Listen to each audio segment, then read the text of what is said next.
Olá, meus irmãos, estamos de volta com o nosso estudo básico do Espiritismo, volume 1. Estamos no módulo 2, Introdução ao Espiritismo, roteiro número 6, pontos principais da doutrina espírita, parte 1. Essa é a aula de número 45, na sequência, tá? Allan Kardec, na introdução de O Livro dos Espíritos, item número 6, trata dos pontos principais dos ensinos transmitidos pelos espíritos superiores. Então, quem estiver lendo o Livro dos Espíritos, ou quem for começar o Livro dos Espíritos, vai ver lá no item 6, tá? Onde ele está abordando, né, as questões dos pontos principais dos ensinos transmitidos pelos espíritos superiores, que na verdade, é como se fosse um resumo do que é a doutrina espírita. Ele ressalta, primeiramente, que os próprios seres que se comunicam se designam a si mesmos pelo nome de espíritos ou gênios, declarando alguns, pelo menos, terem pertencido a homens que viveram na Terra. Então, quando Kardec começa as investigações acerca dos fenômenos, né, espíritas, dos fenômenos mediúnicos, de uma forma mais específica, ao interrogar, não é, aquela inteligência que estava ali dando respostas, Kardec pergunta o que é que eles são e eles próprios se denominam de espíritos, né? Então, eles dizem que são as almas dos homens que, alguns deles, né, dizem que, inclusive, tiveram encarnações na Terra. Eles são espíritos desencarnados, né? Então, Kardec começa a entender aí que nada mais é aquilo dali do que pessoas, não é, que tiveram encarnações em outros planetas, ou especificamente no nosso planeta, no planeta Terra, e esses espíritos, né, ou essas almas desencarnadas, digamos assim, é quem estão ali dando aquelas informações, aquelas comunicações. E os espíritos informam que eles compõem o mundo espiritual, como nós constituímos o mundo corporal durante a vida terrena. Então, eles explicam a Kardec que, da mesma forma que existe um mundo material, um mundo físico, onde nós estamos aqui momentaneamente, não é? Todos nós que estamos encarnados, eles informam que também existe um mundo espiritual e todas as pessoas que saem do mundo físico através da desencarnação vão para esse mundo espiritual e passam a habitar, a viver ali naquele mundo espiritual, tá? Passa em seguida a resumir esses pontos principais. Primeiro, Deus é eterno, eles dizem, né? Que Deus é eterno, imutável, imaterial, único, onipotente, soberanamente justo e bom.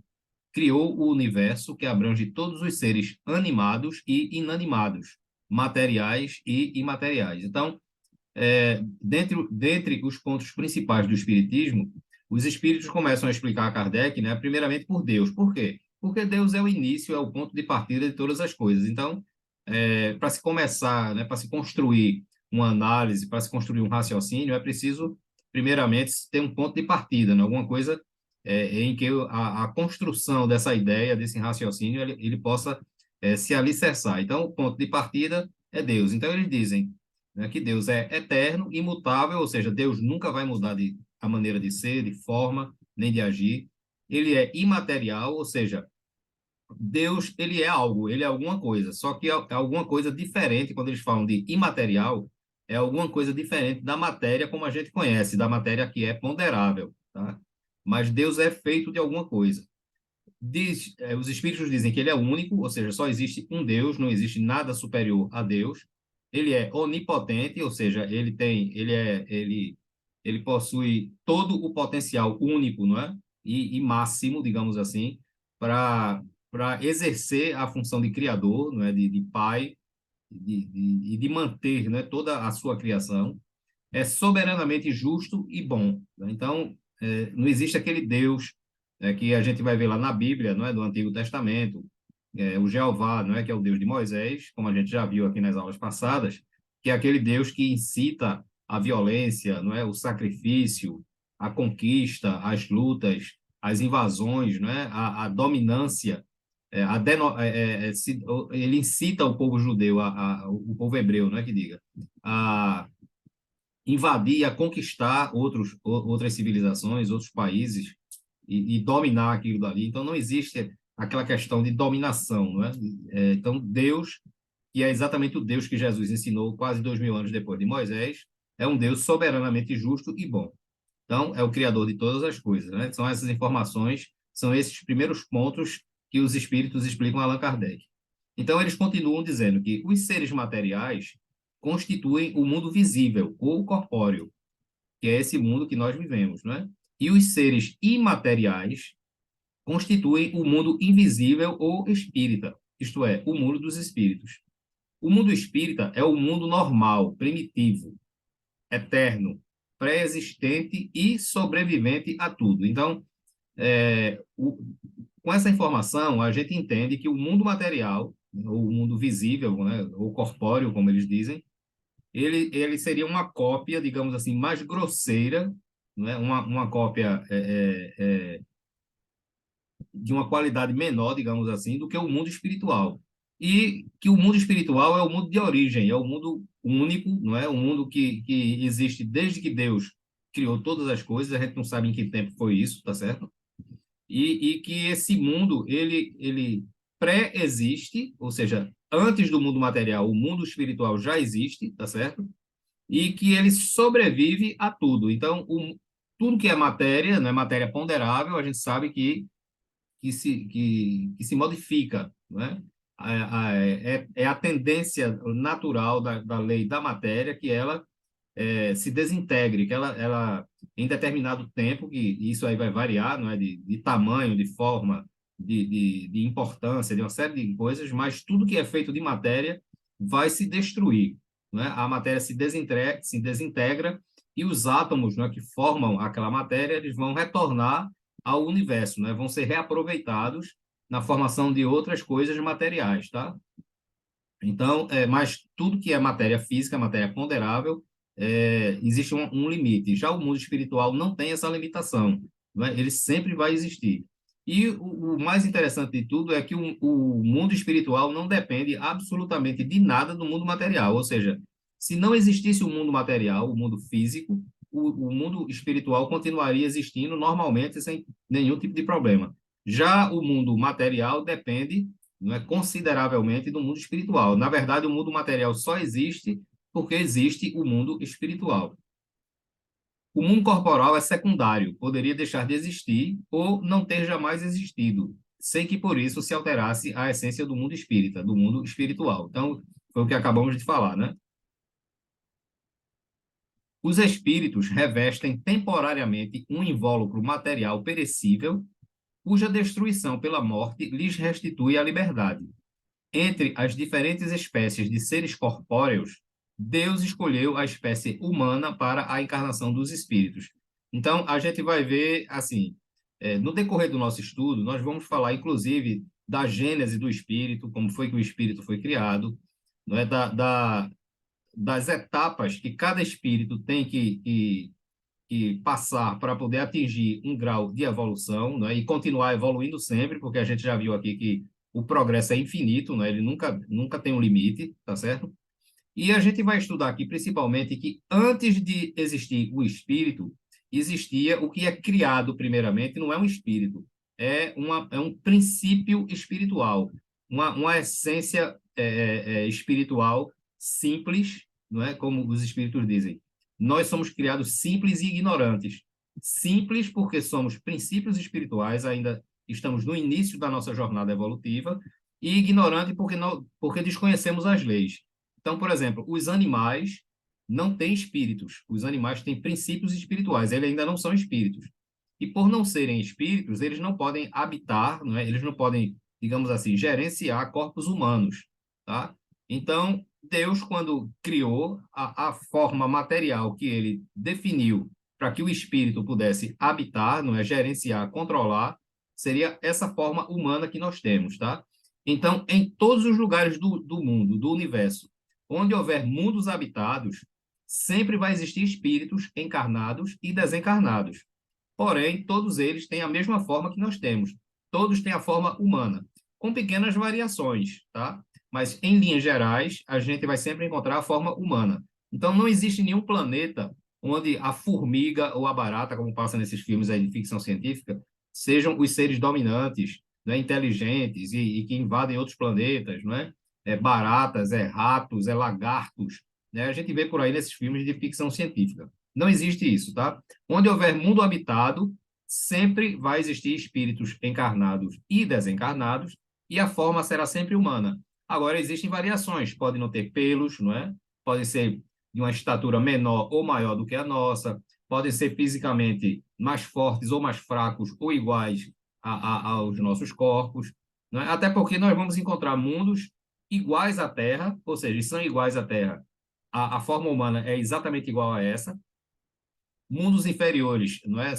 Como a Terra já foi inferior um dia, são os humanos que mais se parecem com macacos, com símios, do que com os humanos atuais, não é da época de hoje, e vai se encontrar em mundos mais evoluídos organizações físicas humanas, sempre humanas, mas que trazem características mais evoluídas, né? Por exemplo, eu citei a questão dos pelos, porque os pelos ainda faz parte de uma organização biológica primitiva, né? A tendência do ser humano, de uma forma geral, no futuro, é não ter pelos mais. O pelo vai se extinguindo à medida em que o espírito evolui e à medida que o corpo físico evolui. Então, é muito possível nós encontrarmos pessoas, seres humanos, em mundos mais evoluídos, que têm uma organização física diferente, pode ter o cérebro um pouco maior, a cabeça um pouco maior, enfim. Mas são detalhes pequenos, mas em linhas gerais sempre a forma humana. E eles podem estar completamente desprovidos de nenhum tipo de pelo, tá? Porque é um processo biológico, né, de evolução biológica da característica humana. A alma é um espírito encarnado, sendo o corpo apenas o seu envoltório. Há no homem três coisas. Primeiro, o corpo ou ser material, análogo aos animais e animado pelo mesmo princípio vital. E a gente vai estudar isso também, tá? A gente vai estudar o que é princípio espiritual, vai estudar o que é princípio vital, fluidos, tudo isso a gente está estudando dentro desse curso aqui, que é Estudo Básico do Espiritismo, volume 1. Tá? É um estudo, como eu digo, não é um estudo completo, tá certo? É por isso que eu não quero adiantar algumas coisas aqui para não prolongar o vídeo e não sair da nossa temática aqui, que são os pontos principais do Espiritismo, tá? Então, repetindo, há no homem três coisas: o corpo ou ser material, análogo aos animais e animado pelo mesmo princípio vital, que princípio vital é diferente de princípio espiritual, tá? A alma ou ser imaterial, espírito encarnado no corpo, e terceiro, o laço que prende a alma, o espírito, não é, ao corpo, que é um intermediário entre a matéria e o espírito. Esse laço, não é, ou essa substância que está entre o espírito e o corpo físico, chama-se perispírito, não é? Muitos já ouviram falar, todos já devem ter ouvido falar, mas é possível que tenha algumas pessoas também que não tenham ouvido falar ainda, principalmente aqueles que estão começando do zero, né, a estudar o espiritismo, tá? Então, dessas três coisas que o homem é formado, o corpo físico ele só tem quando está encarnado, tá?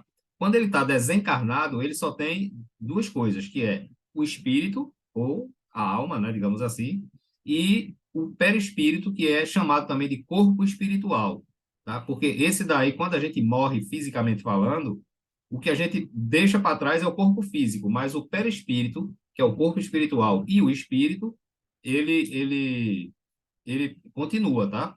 Então, veja, quando o homem está encarnado, ele é um ser triplo. Quando ele está desencarnado, ele é um ser duplo, ok? Para ficar bem claro isso daí. O laço ou perispírito, que prende ao corpo o espírito, é uma espécie de envoltório semimaterial, ou seja, a constituição do perispírito, ele se aproxima muito daquilo que é feito o espírito e se aproxima muito também do que é matéria do corpo físico, tá? Ele tem que atender aos dois lados, tá? Porque o espírito, quando encarna, muita gente pensa que o espírito está dentro do corpo físico. Ele não está dentro do corpo físico, tá? Ele envolve o corpo físico, é diferente. E para ele poder controlar, porque são matérias tão diferentes, a matéria que compõe o espírito, não é? Da matéria que compõe o corpo físico, elas são tão diferentes em termos de vibratoriais, digamos assim, que o espírito ele não consegue diretamente agir sobre o corpo físico. Então, ele precisa de um agente intermediário, que seria o corpo espiritual, ou perispírito, como a gente chama comumente, tá? Então, o perispírito, ele tem, na parte que ele se liga ao espírito, a essência dele é quase que igual ao do espírito. Na parte que ele se liga ao corpo, Esse lado que se liga ao corpo é quase que como se fosse matéria. Não chega a ser a matéria do corpo físico, mas é mais próxima, mais parecida. É tudo uma questão de padrão vibratório, como a gente vai estudar lá na frente, ok? A morte é a destruição do invólucro mais grosseiro. O espírito conserva o segundo, ou seja, o perispírito, que ele constituiu um corpo etéreo, invisível para nós no estado normal, porém que pode tornar-se acidentalmente visível e mesmo tangível, ou seja, palpável, como sucede no fenômeno das aparições. Então, quando uma pessoa vê um espírito, ela, na verdade, ela está vendo o espírito revestido com seu perispírito, com seu corpo espiritual. O espírito, a essência, a energia divina, a gente não consegue ver, não é? A gente só vê o perispírito. Por quê? Porque quando está desencarnado, ele é um ser duplo. Ele só tem duas coisas, que é o espírito e o perispírito. E para que a gente veja um espírito, existem várias coisas. Primeiro, a pessoa tem que ter a mediunidade, tem que ter a vidência, né, que é um tipo de mediunidade, que a gente vai estudar isso lá na frente também, tá? Quando estudar mediunidade. A gente tem que ter a vidência acentuada, o espírito tem que querer se mostrar, porque não é só a gente querer ver, senão a gente estava vendo a toda hora. Senão os médiuns videntes viam espíritos desencarnados a toda hora. Mas ele só vê quando o espírito quer que ele veja. E terceiro, tem que existir uma permissão dos espíritos superiores para que a vidência ocorra. Então, veja, para você ver um espírito, é preciso, primeiro, que você seja médium vidente, é segundo, que o espírito queira se mostrar para você, terceiro, que haja uma permissão dos espíritos superiores para ele aparecer. Porque senão a gente não vivia sossegado. Já pensou? A gente está constantemente vendo os encarnados e os desencarnados junto da gente, ia ser uma confusão, não é? Porque existem muito mais desencarnados, né, no nosso planeta Terra do que encarnados. Por exemplo, nós temos o quê? Em torno de 7 bilhões de pessoas hoje no planeta. Você vai botar 5 a 6 vezes mais do que isso no plano espiritual, ou seja, espíritos desencarnados. Então, se for 6 vezes mais do que existe aqui, então você vê 7, 42. Então, 42 bilhões de espíritos estão desencarnados, não é, vivendo no nosso planeta, não é, vivendo na dimensão espiritual, perdão. Tá certo? Então, veja que é muita gente, é muita gente. É por isso que a gente não consegue ver, porque eles estão em outra dimensão, e dimensão é um dos assuntos também que nós vamos estudar no futuro. É porque o estudo aqui ele tem que seguir, não é, um caminho, ele tem que ter uma sequência para que a pessoa que está estudando, para a pessoa, principalmente a pessoa que está começando a estudar, ela consiga ir aprendendo, não é, degrau por degrau. A ideia do nosso estudo é essa, tá? É uma coisa devagar e sempre. É por isso que nós vamos ter aqui muitas aulas, muitos vídeos, mas não importa, né? O que importa é que, independente da quantidade, a gente passe a ideia de que é ensinar o Espiritismo para as pessoas que estão aqui participando do nosso estudo, ok? Então, voltando para a questão da vidência, o espírito, quando ele quer se mostrar, ele pode até materializar um pouco mais o seu perispírito, não é se tornar físico, mas ele pode materializar o espírito, digamos assim, no termo grosseiro, engrossar mais o perispírito, de tal forma que a gente possa tocar, inclusive, nele, como se estivesse tocando num ser humano. Né? É por isso que ele se torna tangível. Tá? Isso a gente vai estudar também na questão da mediunidade. O espírito não é, pois, um ser abstrato, indefinido, só possível de conceber-se pelo pensamento. É um ser real, circunscrito, que, em certos casos, se torna apreciável pela vista, pelo ouvido, né, que é na mediunidade da audiência, ou pelo tato. Não é? Quando ele pode se tornar tangível e a gente conseguir tocar e senti-lo através do nosso sentido, que é o tato. Ok? Os espíritos pertencem a diferentes classes e não são iguais nem em poder, nem em inteligência, nem em saber e nem em moralidade. É a mesma coisa aqui na Terra, né? Nós temos pessoas de diferentes classes, né? De diferentes raças, de diferentes gêneros, de diferentes culturas. Tem pessoas mais inteligentes do que nós, tem pessoas tão inteligentes quanto nós, e tem pessoas menos inteligentes quanto nós. A mesma coisa. Então, todas as distinções que existem entre as pessoas que estão encarnadas aqui na Terra, também existe no mundo espiritual, tá certo? Tem pessoas que têm uma moralidade aqui mais acentuada do que outras, tem outras que têm menos. No mundo espiritual não mudou nada, continua. A única diferença que existe das pessoas que vivem no mundo espiritual para o mundo corpóreo ou mundo físico é que as do mundo espiritual não têm um corpo físico, só isso. O resto é exatamente igual. Os da primeira ordem são os espíritos superiores, que se distinguem dos outros pela sua perfeição, seus conhecimentos, sua proximidade de Deus, pela pureza de seus sentimentos e por seu amor do bem. São os anjos ou puros espíritos. Então, os anjos, não é, que são muito comentados dentro das religiões evangélicas, dentro das religiões católicas, eles nada mais são do que pessoas, não é, espíritos iguais a nós, só que de um grau evolutivo maior. Eles estão mais evoluídos. Por que eles estão mais evoluídos? Porque Deus deu preferência a eles? Não, de jeito nenhum. Porque eles são mais antigos.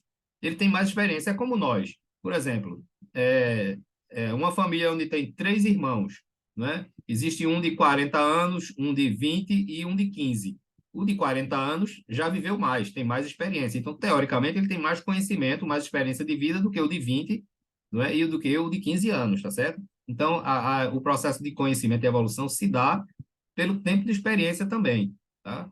Então, esses espíritos superiores, não é porque eles são privilegiados, é porque eles foram criados primeiro do que a gente, eles são mais velhos. Então, eles têm mais experiência, não é? Tem mais bagagem espiritual do que a gente, ok? O das outras classes se acham cada vez mais distanciados dessa perfeição, que somos nós, não é? De nós para baixo, mostrando-se os das categorias inferiores, na sua maioria, eivados das nossas paixões, o ódio, a inveja, o ciúme, o orgulho, tudo isso que nós temos, não é? Tem espíritos que têm isso mais acentuado do que nós e por isso eles são mais inferiores do que nós. Quando nós estivermos evoluídos, superiores, ódio, inveja, ciúme, orgulho, essas coisas a gente vai abandonando graças ao nosso progresso moral, tá certo? Então, com isso, a gente encerra essa primeira parte. Nos veremos depois na segunda parte desse mesmo assunto. Um grande abraço para todos e um excelente